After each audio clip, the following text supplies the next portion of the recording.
There's been an increased call in British Columbia for healthcare to look at the issue of systemic racism.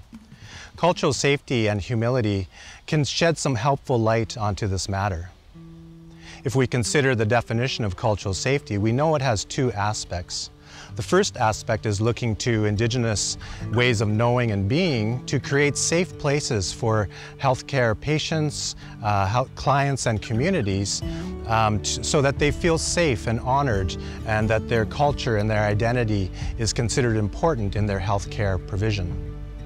The other aspect to cultural safety and humility is to know that there are inherent power imbalances in healthcare systems.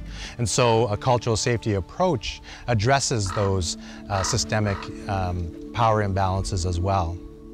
This is helpful when we're thinking about addressing systemic racism. Too often, we only consider racism as those hateful interactions between individuals.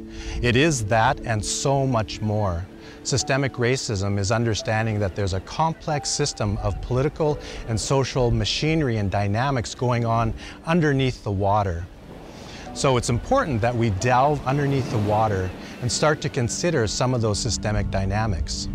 We only need to look at the Indian Act, the reserve system, the Indian residential schools, the 60 Scoop, and the federal Indian hospital system here in Canada to understand some of that machinery that's going on, and that machinery has been happening for generations.